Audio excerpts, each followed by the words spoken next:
Hi Year 12s! This is a review video to explain how to sketch cubics in the general function.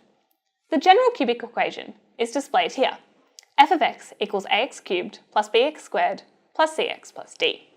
In this form, the y-intercept is easy to find, since if we let x equal 0, y will just equal d. To calculate the x-intercepts is much more difficult. Since we know that a cubic will always end up heading in the direction that it started in, we know there will be at least one x-intercept. The turning points can only be found through use of differentiation or by using a calculator. Let's try an example. For instance, f of x equals negative x cubed plus 19x minus 30. Once again, it is easy to calculate the y-intercept of the function, since we set x to 0. This will give us negative 30. Our second step is to calculate the x-intercept, and to do this, we will need to factorise the function. The easiest way to factorise the equation is to start substituting in values of x and seeing if the equation equals 0. For instance, if we substitute in x equals 1, we get this, which equals negative 12. Since the function does not equal 0, then we know that 1 is not a factor, and we try another number, such as 2, which gives you this, which equals 0. Therefore, we know that 2 is a factor of the function. And once you find the factor, you can take out x minus that factor from the equation. Thus, we take out x minus 2 from the function, which gives us x minus 2 times negative x squared minus 2x plus 15. To find the remaining factors, we can either use the quadratic formula or continue to guess and check. Either way, we can see quite easily that the other factors will be 3 and negative 5.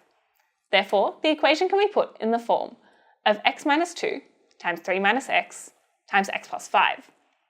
The x-intercepts are therefore 2, 3 and negative 5. Now that we have the intercepts, we can work out the shape by subbing in points between these intercepts. So, for example, let's choose 2.5. This gives us positive 15 over 8, which tells us that the function will be positive between the intercepts 2 and 3.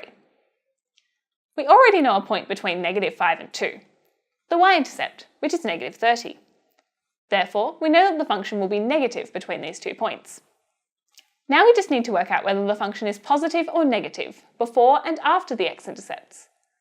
So, let's first choose any number less than negative 5, such as negative 6. This will give us positive 72.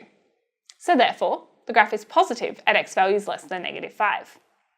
Let's now sub in 4 to know how the function looks beyond the third x-intercept. So therefore, the function is negative for x values greater than 4. In order to help us sketch these polynomials, we use a technique called a sign diagram, which will show us when the function has positive or negative values.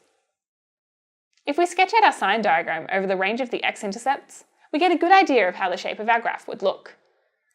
Now, all we need to do is sketch the shape of this graph and ensure it goes through all the x and y-intercepts, like so.